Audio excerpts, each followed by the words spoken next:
मेरा एक शंका है कि हमारे अंदर जो ईगो और डर होता है उसको कैसे पहचानें और कैसे ख़त्म करें और अपनी शक्ति को कैसे बढ़ाएं।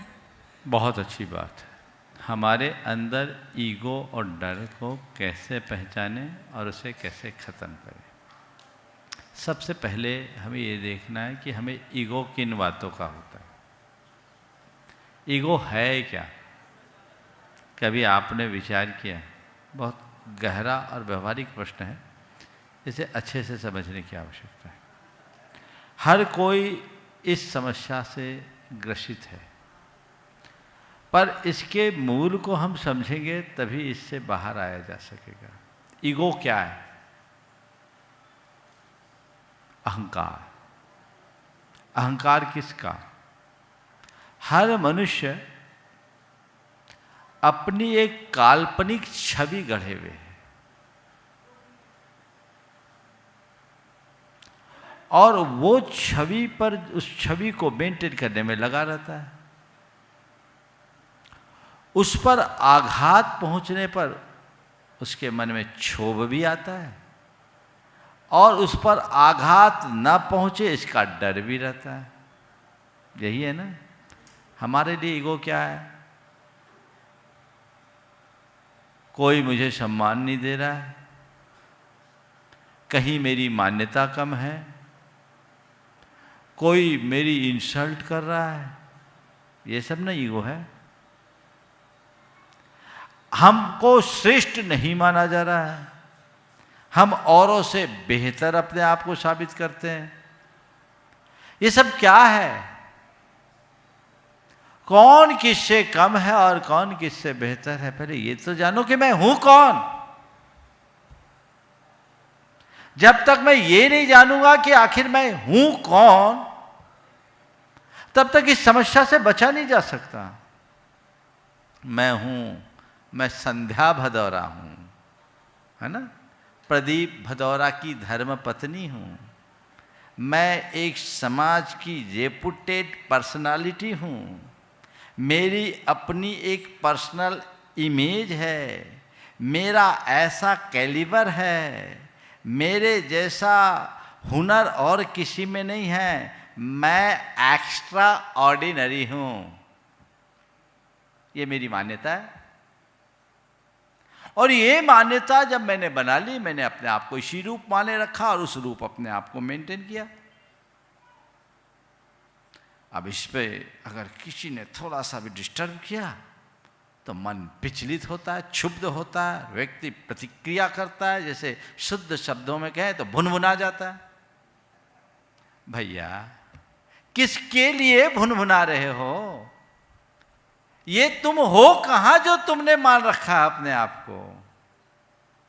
अभी तुमने अपना जो परिचय प्रस्तुत किया वो कब से है और वो परिचय कब तक टिकेगा? समझ नहीं बात को? मैंने अपनी जो छवि घड़ी है वो नितांत काल्पनिक है और टेम्परेरी है, अस्थाई है, टिकाऊ नहीं है। मेरे जन्म के बाद इनमें से चीजें मेरे साथ जुड़ी और कुछ को मैंने बुद्धिपूर्वक जोड़ा और ये एक छवि गढ़ी। जीवन में ये रहेगी, टिकेगी। कुछ लंबे समय तक भी टिक सकती है, कुछ बीच में भी बदल सकती है, लेकिन मृत्यु के बाद फिर ये मेरी पर्सनालिटी कहां? मेरे जन्म के पहले मेरी ये पर्सनालिटी नहीं थी, तब भी मैं था, और मेरी मृत्यु के बाद मेरी ये पर्सनालिटी नहीं रहेगी, तब भी मैं रहूंगा। जो था, है और रहेगा वही तो मैं हूं। जो आया और चला गया वो कहां मैं? पर मेरी दुर्बलता कुछ ऐसी है कि जो मैं हूं उसे मैं पहचानता ही नहीं। मैंने अपने आप को वो मान लिया जो मैं हूं ही नहीं और उसको मेंटेन करने में लगा हूं। जिसका कोई वजूद नहीं, जिसका कोई अस्तित्व नहीं, जिसकी कोई उम्र नहीं, उसको कितने दिन मेंटेन करेंगे? रेत का घरौंदा आखिर कब तक टिकेगा? वो एक दिन ध्वस्त होना है। इसलिए अपने आप को पहचानो कि मैं हूं कौन। फिर कोई ईगो नहीं आएगा। फिर उत्तर ये आएगा जो मैं हूं ना वही सब है। जैसा मैं हूं वैसा ही और है। मैं शुद्ध चैतन्य आत्मा हूं, बाकी सब भी वही है। मेरी और दूसरों की चेतना में कोई मौलिक अंतर नहीं है। तत्वतः सब समान है। न कोई बड़ा है, न कोई छोटा, न कोई ऊंचा है, न कोई नीचा, कोई न अच्छा है न बड़ा, न कोई श्रेष्ठ है न अश्रेष्ठ, सब समान। फिर ईगो कहां?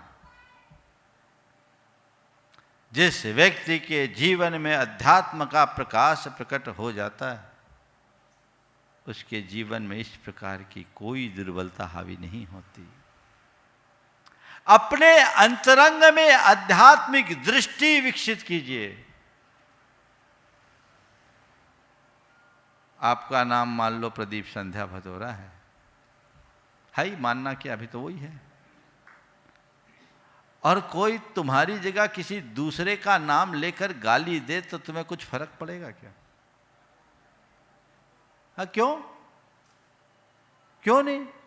गाली कान में आएगी, पर वो मुझे नहीं दे रहा, किसी और को दे रहा है, क्योंकि जिसको दे रहा वो मैं नहीं हूं।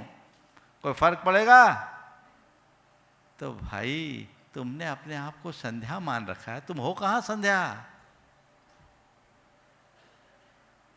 वो मैं हूं ही नहीं। जब ऐसी समझ अंदर में विकसित होगी तब मन स्थिर होगा। और वही समझ विकसित होनी चाहिए,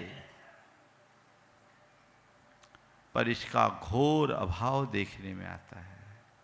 ज्यादातर धार्मिकों में आध्यात्मिक समझ का अभाव दिखता है, जिसके परिणाम स्वरूप वो धर्म तो करते पर धर्म का रस नहीं ले पाते।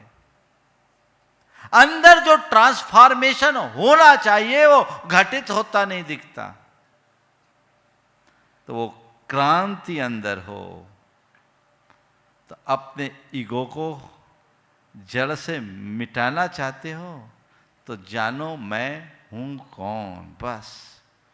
बाकी ये ऊपर का चूल्हा है, लोक व्यवहार का एक साधन है, और ये सब संयोग से जुड़े हैं। ये समझ अंतरंग में अगर गहरी बन जाए तो फिर ईगो का भी सवाल नहीं, फिर डर भी नहीं। डर भी किसका होता है? यही ना कि जो मैंने बनाया है वो मिटे नहीं। अरे जो तुम हो और जो तुम्हारा है उसे न बनाया जा सकता न मिटाया जा सकता। जो बना है वो तुम नहीं, वो तुम्हारा नहीं, और जो मिटता है वह भी तुम नहीं, वह तुम्हारा नहीं। ये श्रद्धान जिसके मन में होता है उसे कोई डर नहीं होता। वो एकदम निरहंकारी होता है, निर्द्वंद होता है, निर्भीक होता है और निश्चिंत होता है। वही हमारे जीवन का मूल मंत्र होना चाहिए।